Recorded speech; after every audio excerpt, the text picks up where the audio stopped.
Calculate करने की ज़रूरत कब कब पड़ती है? तो मैंने बोला भाई जब रेशो चेंज हो रही हो, ठीक है, या जब जो है एडमिशन हो रहा हो, रिटायरमेंट हो रही हो, डेथ हो रही हो, बिक रही हो, तो गुडविल को कैलकुलेट करना पड़ता है। लेकिन गुडविल कैलकुलेट कैसे होती है, उसका जो वैल्यूएशन है या जो कैलकुलेशन है, कौन कौन से मेथड्स होते हैं हमारे पास जिसकी मदद से हम अपनी साख को कैलकुलेट कर सकते हैं। तो देखिए, गुडविल को कैलकुलेट करने के 3 तरीके के मेथड होते हैं। सबसे पहला जो मेथड होता है इसको हम कहते हैं एवरेज प्रॉफिट मेथड, सबसे पहला। दूसरा जो इसका मेथड होता है इसको हम कहते हैं सुपर प्रॉफिट मेथड।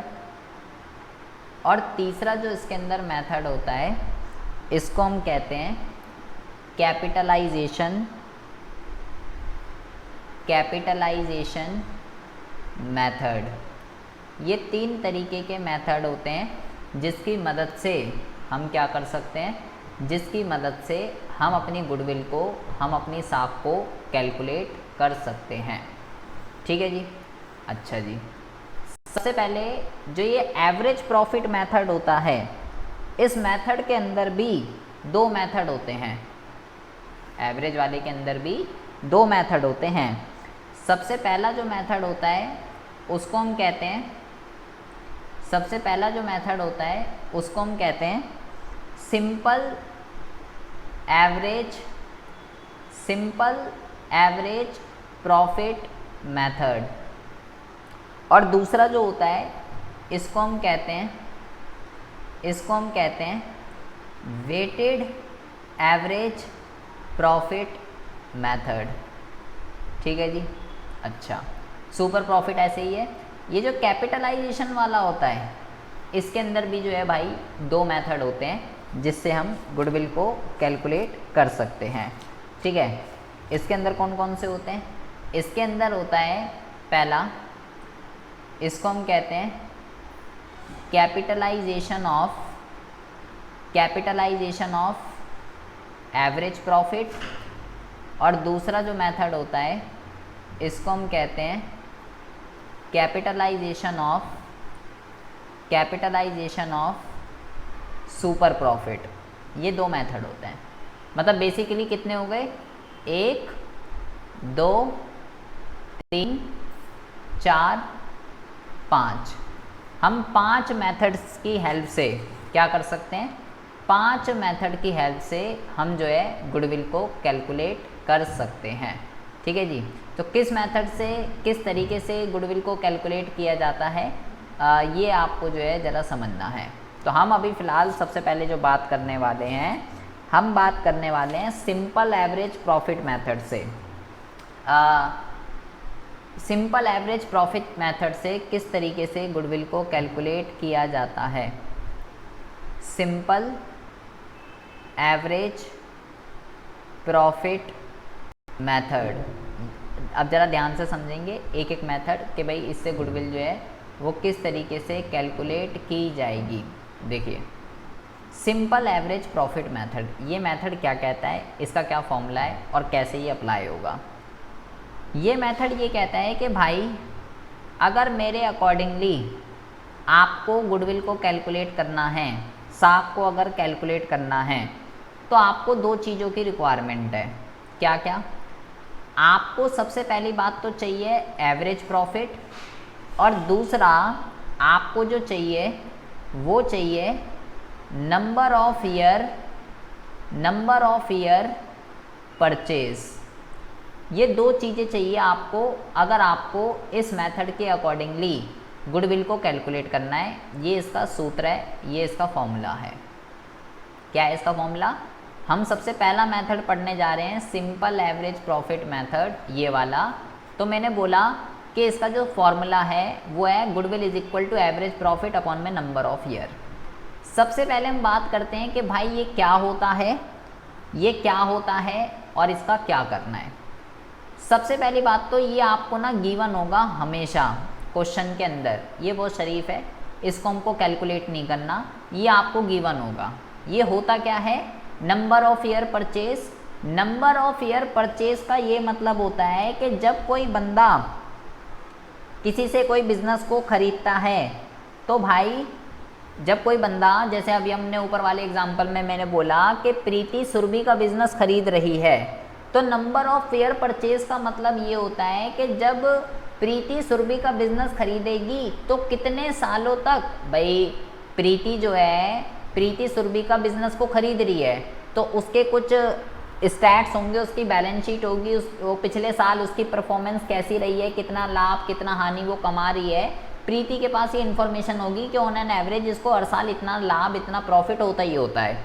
तो नंबर ऑफ ईयर परचेज का मतलब है कि जब ऑनरशिप चेंज होती है, मतलब सुरभि अपना बिजनेस प्रीति को बेच रही है, तो प्रीति कितने सालों तक उतना ही लाभ उसको मिलेगा जितना सुरभि को मिल रहा था, कितने सालों तक सेम अमाउंट ऑफ प्रॉफिट आपको मिलेगा अगर ऑनरशिप चेंज होती है। जब किसी का बिजनेस बिकता है तो उसको हम क्या कहते हैं, तो उसको हम जो है नंबर ऑफ ईयर परचेज कहते हैं, और ये आपको हमेशा गिवन होता है, इसको कैलकुलेट नहीं करना होता। अब आती है बात एवरेज प्रॉफिट क्या होता है और इसको कैसे कैलकुलेट किया जाता है। तो आपको इसके लिए जो है भाई एक फॉर्मूले को लर्न कर लेना है, जिसके बेस पे ये कैलकुलेट होगा। क्या फॉर्मूला है एवरेज प्रॉफिट का? देखिए किसी भी चीज़ का आपको अगर एवरेज निकालना होता है, एवरेज का मतलब होता है आप मीन निकाल ले हो, ठीक है, माध्य निकाल ले हो। तो सांख्यिकी के अंदर भी आपने माध्य निकालना सीखा होगा, अगर आपको याद हो कि भाई इस तरीके से जो है माध्य निकलता है। तो माध्य किस तरीके से निकलता है वो देखिए। प्रीति एक बारी देख लीजिए बेटा, आपका रह गया है। हमारे जो टॉपिक का आवाज़ आ रही है ना प्रीति? जी सर। हाँ, हमने जो वो थ्योरेटिकल जितना था वो तो हमने इसका पढ़ लिया है। हमारे को जो टॉपिक पढ़ना है, हमने इससे प्रीवियस ऊपर मुद्दा पढ़ा था कि गुडविल को कब कब कैलकुलेट किया जाता है। तो मैंने आपको बोला जब रेशो चेंज हो रहा हो, रिटायरमेंट हो रही हो, डेथ हो रही हो, एडमिशन होता है, तो गुडविल को कैलकुलेट करना पड़ता है। तो क्वेश्चन ये है उसकी विधियाँ कितनी हैं गुडविल को कैलकुलेट करने की। तो गुडविल को कैलकुलेट करने की जो विधियाँ होती हैं, 3 तरीके की विधियाँ होती हैं। सबसे पहला जो होता है वो होता है एवरेज प्रॉफिट मेथड, दूसरा जो होता है वो होता है सुपर प्रॉफिट मेथड, और तीसरा जो होता है उसको हम कहते हैं कैपिटलाइजेशन मेथड। 3 तरीके के मेथड होते हैं गुडविल को कैलकुलेट करने के, ठीक है। कैलकुलेट करने के 3 तरीके के मेथड होते हैं, एवरेज प्रॉफिट, सुपर प्रॉफिट और कैपिटलाइजेशन। और ये जो एवरेज प्रॉफिट होता है, एवरेज प्रॉफिट के अंदर भी 2 मेथड होते हैं, सिंपल एवरेज प्रॉफिट और weighted average profit. Super profit में कुछ नहीं होता। कैपिटलाइजेशन के अंदर 2 मेथड होते हैं, capitalisation of average profit, capitalisation of super profit. तो बेसिकली आपके पास गुडविल को कैलकुलेट करने के 5 मेथड हो गए, simple average, weighted average, super profit, capitalisation of average, capitalisation of super.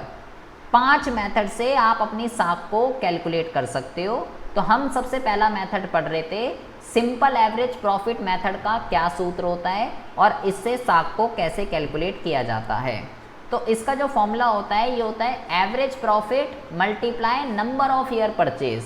तो मैंने सबसे पहले ये बोला कि नंबर ऑफ ईयर परचेज क्या होता है, ये पहली बात तो आपको हमेशा गिवन होगा, इसको आपको कैलकुलेट नहीं करना।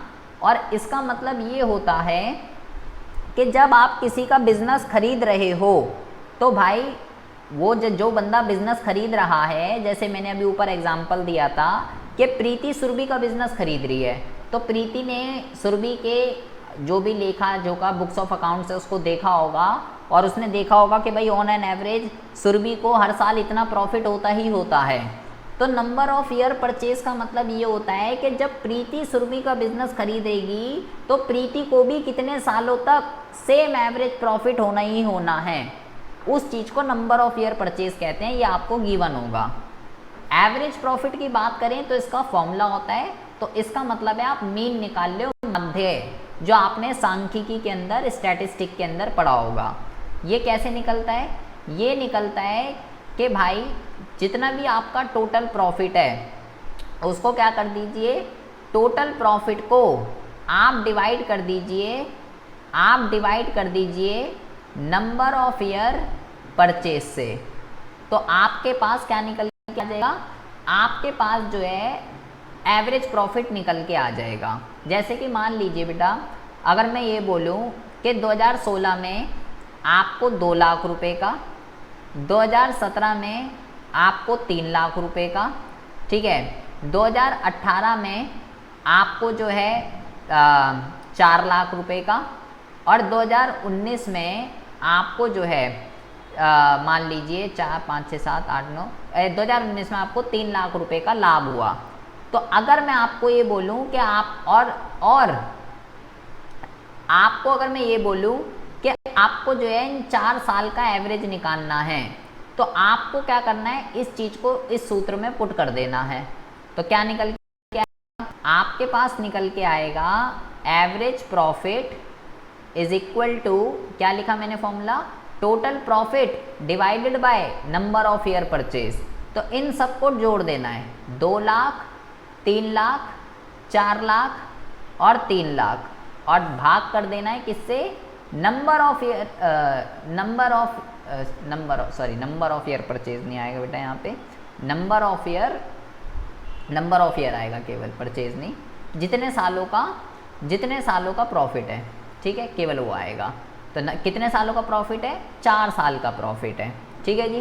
तो आपके पास क्या आ जाएगा, ये इसको जोड़ लीजिए सबको, तो ये आ जाएगा आपके पास 12 लाख, 1 2 3 4 5, 12 लाख अपॉन में 4, 4 1 जा 4, 4 3 जा 12, तो 1 2 3 4 5। तो आपके पास जो एवरेज प्रॉफिट आ गया वो कितना आ गया, 3 लाख रुपए, ठीक है। तो मान लो अगर मुझे इस क्वेश्चन के अंदर गुडविल निकालनी होती, तो गुडविल का क्या फॉर्मूला बोला मैंने, एवरेज प्रॉफिट कितना निकाल लिया मैंने, 3 लाख, और मल्टीप्लाई जो ये नंबर ऑफ ईयर जो परचेज होगा, ये आपको गिवन होगा क्वेश्चन में। तो मान लो वो कह रहा है नंबर ऑफ ईयर परचेज 3 है, ठीक है, तो 3 लाख इंटू में 3, तो आंसर कितना आ जाएगा, गुडविल का आंसर आ जाएगा 9 लाख रुपए। Very easy, very simple, average profit निकालिए, नंबर ऑफ ईयर आपको गिवन होगा, और उसके बाद सॉल्व कर देंगे, आंसर आ जाएगा। आपको ये अच्छा एक एग्जांपल और लीजिए, यहाँ तो चारों सालों में लाभ ही लाभ हो रहा था, ठीक है जी।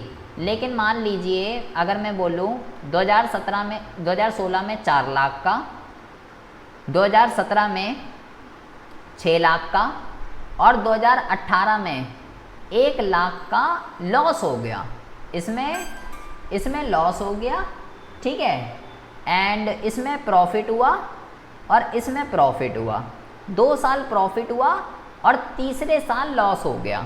अब मैं आपको कह रहा हूँ कि भाई एवरेज निकाल, एवरेज कितना है इन तीनों सालों का, तो कैसे निकलेगा, तो बेटा आपको ये ध्यान रखना है 4 लाख 6 लाख जो लॉस होता है उसको आपको क्या करना है, उसको आपको माइनस करना है। लाभ प्लस होता है, प्रॉफिट प्लस होता है, और लॉस माइनस होता है। और अब की बार नीचे कितना आएगा, अब की बार नीचे 3 आएगा, क्योंकि 3 साल का एवरेज निकल रहा है। तो 10 लाख माइनस 1 लाख अपॉन में 3, तो कितना आ जाएगा, 10 लाख अपॉन में 1 लाख, तो ये हो जाएगा आपका 9 लाख अपॉन में 3, तो ये कितना आ जाएगा, ये आ जाएगा 3 लाख। तो यहाँ पे आपने समझा कि अगर जब लॉस होता है तो क्या होता है, ठीक है जी। अच्छा, अभी तक तो मामला सीधा सीधा है, ठीक है। अभी तक जो है मैंने बोला कि अगर आपको सिंपल एवरेज प्रॉफिट मेथड से आपको अगर गुडविल निकालनी है, तो एवरेज प्रॉफिट और नंबर ऑफ ईयर को गुणा कर दीजिए, आंसर आ जाएगा। ये गिवन होता है हमेशा, एवरेज प्रॉफिट का फॉर्म होता है टोटल प्रॉफिट अपॉन में नंबर ऑफ ईयर्स, जितने भी साल का प्रॉफिट है सबको जोड़ के जितने भी साल का है उसको डिवाइड कर देते हैं। प्रॉफिट है तो प्लस, लॉस है तो माइनस होता है। लेकिन बेटा ये तो हो गए बिल्कुल सीधे क्वेश्चन। आपकी किस्मत इतनी अच्छी नहीं है कि आपको ऐसे सीधे क्वेश्चन देखने के लिए मिले कि प्रॉफिट है तो जोड़ दो और लॉस है तो माइनस कर दो। आपको इसके अंदर क्या होगा, आपको इसके अंदर कुछ एडजस्टमेंट्स करनी होंगी। मतलब कि आपको ना हर प्रॉफिट के साथ 2016, 2017, 2018 हर प्रॉफिट के साथ कुछ ना कुछ एडजस्टमेंट दे रखी होगी कि भाई इस प्रॉफिट के अंदर ना ये चीज़ जुड़ी हुई है, इस प्रॉफिट के अंदर ये चीज़ इंक्लूडिंग एक्सक्लूडिंग ऐसे लिखा हुआ होगा। तो आपको क्या ध्यान रखना है, क्या क्या चीज़ें ऐड होंगी और क्या क्या चीज़ें माइनस होंगी, ये ज़रा आपको यहाँ पे समझना है, तब जाके हमारा मामला जो है वो सेट हो पाएगा। तो देखिए, ऐड करने वाली जो चीज़ें हैं, दो चीज़ों को आपको ऐड करना है। पहला जो होता है इसके अंदर, इसको हम कहते हैं अबनॉर्मल लॉस, और दूसरा जो होता है इसको हम कहते हैं नॉन बिजनेस एक्सपेंस। अगर कोई ये दोनों चीज़ें दे रखी हैं, अभी मैं आपको बताऊंगा कैसे इसका यूटिलाइजेशन करना है, तो भाई ये प्लस होंगी। और माइनस क्या क्या होता है, माइनस होता है इसके अंदर एबनॉर्मल गेन, और दूसरा जो इसके अंदर से माइनस होता है उसको हम कहते हैं नॉन बिजनेस इनकम। पहले बेटा आप इन चारों आइटमों को समझिए कि ये क्या होते हैं, तब आप इसकी ट्रीटमेंट को जो है कर पाएंगे। सबसे पहले आप समझिए एबनॉर्मल लॉस क्या होता है। एक एबनॉर्मल का मतलब होता है अनएक्सपेक्टेड, जिसकी आपको पता भी नहीं था कि ऐसा हो सकता है, जैसे कि आग लगना, चोरी होना, फायर, थेफ्ट, ये वाले जो नुकसान होते हैं इनको अबनॉर्मल लॉस कहते हैं, जिसके बारे में प्रोड्यूसर को नहीं पता होता कि भाई ऐसा भी कुछ हो जाएगा, ये अबनॉर्मल लॉस है। ऐसे ही भाई अबनॉर्मल गेन है, गेन का मतलब फ़ायदा, ऐसे फ़ायदे जो अनएक्सपेक्टेड हैं। क्या है, अनएक्सपेक्टेड हैं, मतलब कोई मशीन पड़ी थी वो बेच दी प्रॉफिट में, तो वो अबनॉर्मल गेन है। तो ऐसे फ़ायदे जो अनएक्सपेक्टेड है, जो आपने सोचा भी नहीं था कि ऐसा भी फ़ायदा हो सकता है, वो अबनॉर्मल गेन। और ऐसे नुकसान जो आपने सोचा भी नहीं था कि ऐसा भी हो सकता है, वो abnormal loss. Non business expense, जो आपके बिजनेस के खर्चे नहीं है। नॉन बिजनेस इनकम, जो आपकी बिजनेस की इनकम नहीं है, मतलब कि जो आपका मेन काम है उससे रिलेटेड नहीं है, उससे अलग है। तो आपको ये ध्यान रखना है कि भाई ये दो चीज़ें प्लस और ये दो चीज़ें माइनस होती हैं। जैसे कि अब आपको जैसे देखो, मान लो अभी तक मैंने आपको बोला कि 2016 में 4 लाख, 2017 में 2 लाख, 2018 में जो है